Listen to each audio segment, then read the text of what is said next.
Hey guys, it's Legomatic 9, and today I'm doing the first of many of the new LEGO Star Wars Summer Set reviews. And today I have set number 75022, the Mandalorian Speeder.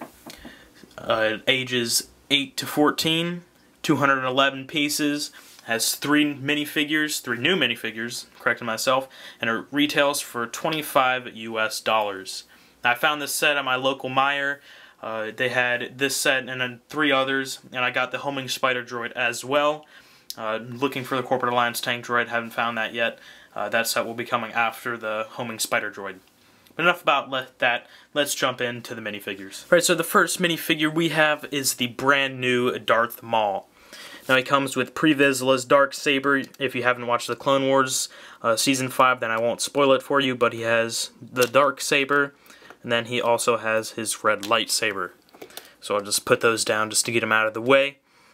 So this figure is really awesome. We definitely have not seen anything like this from LEGO before.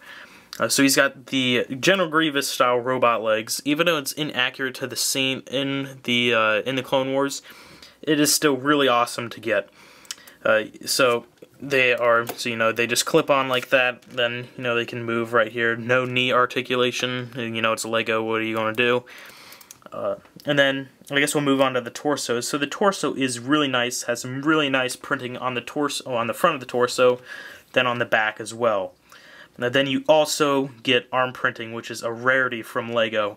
You'd almost never see that. Like the last time I saw it on a Star Wars figure, I believe, when was that? I think the last time I've gotten that I can remember was the Greedo figure from, like 2002 maybe? Something like that. So, it was a long time ago, we'll just put it at that.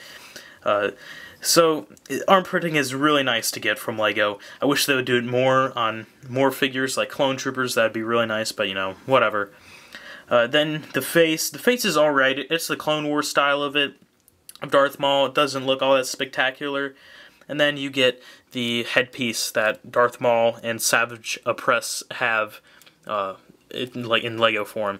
The only complaint I have about this figure is that the printing on the headpiece does not fully match up with the head printing. It's kind of off by a little bit, which is kind of a disappointment, but what are you going to do? The last 2 figures we have are the Mandalorian Super Commandos. Now we do get 2 of them in the set, which is awesome, because they are some of the most amazing minifigures that I have. So they both come with these, generic blasters that all of the Star Wars figures have. So let's set that down. So no printing on the legs or arms, which is kind of a disappointment, but what are we going to do? They only put that on special figures, I guess. The torso, I really love the torso printing. Now if I could get it in better light and in focus, there we go. It's printed onto a black torso rather than a dark blue torso like the other Mandalorians that we have. Then it's kind of like a gunmetal printed color for the armor with the red printed over it. Then he's got the light gray clothing marks, and then he's got the black and white belt. Now he also does have back printing, but we'll get to that later, considering that he has the gunmetal jetpack covering it. Now his helmet is molded, or I guess molded in the gunmetal color like Pre-Vizsla's was. Pre-Vizsla's was. Then he's got the red printing on there with the black, which just looks awesome. Try to get that in focus, there we go. And then he's got the black handprint on the top of his helmet. My only complaint about this figure is that the T-visor up on the top section is very thin. It is almost too thin to where you can almost not see it. I'd wish that it was a little thicker like the old Mandalorians were. Like here's a side-by-side comparison. Like I was wishing that the T-visor would be a little thicker like this one. But I don't know what LEGO was thinking on that one. And then they also both have different heads. So this one's just got the normal Mandalorian head that we've seen before. And then this one's got Pre-Vizsla's head.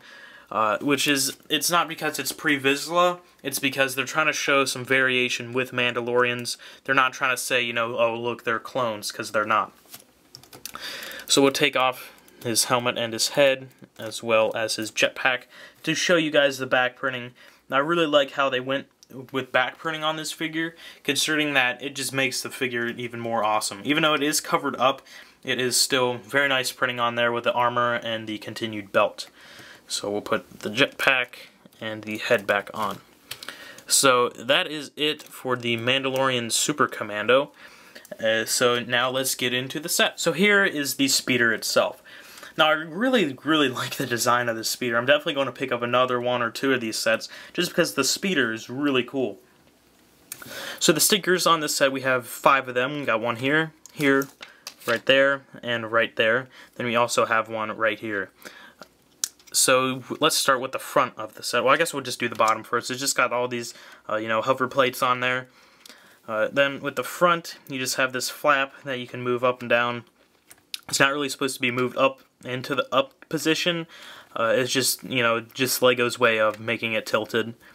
Then you got your 2 flick fire missiles, one here and one here. We'll get into that later. In the cockpit area, you have, you know, the windshield. Then you have this spot where Darth Maul sits. Yes, you can actually pilot this. Then you have 2 spots right here for the Mandalorians, 2 spots for their blasters, which is pretty cool. On the side, right here, we've got the flick fire mechanism. It's not really, you know, flick fire, it's more like push fire. So you just, oh, my arm is sticking to the instruction booklet. So what you do, you just push this, like that, and the little missile comes flying out. So you just take that, and you just put that right back in there, like so. So that's a pretty cool mechanism. I like it better than having to flick it. It's definitely a lot better. So on the side, you got the engines. I think it's really cool. They incorporated the trans orange cheese slopes right there, and then you have that covering it up. On the back, you have the turret, which cannot, you know, spin around. It can only move up and down, which is, you know, kind of sad. Then it's got just a bar right there for the Mandalorian to grab onto.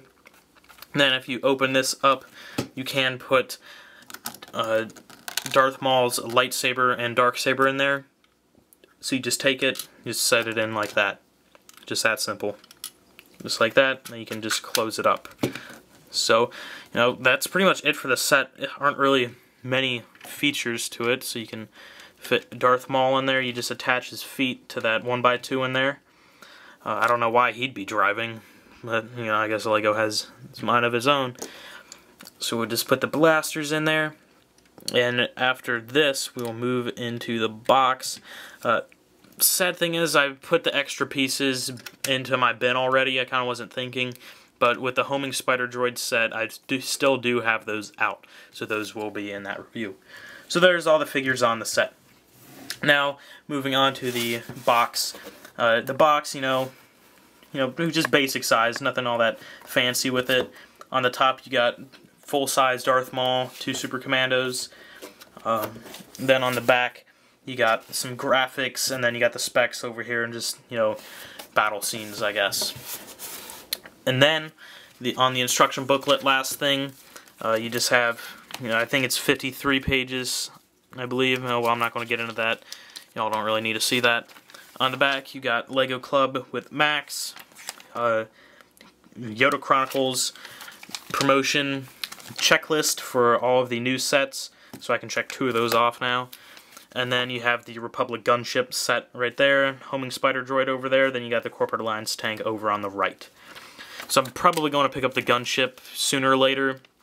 I'm not sure. And then you got the Screaming Kid on the back, which we don't know why he's screaming. I guess he's really excited. So that is it for this review, guys. I did do a first take, which was 20 minutes long, so hopefully this one is less. So thanks for watching, guys. Like, comment, subscribe, and tell me which sets you'd like to see next for reviews. So thanks for watching, guys. See you guys later.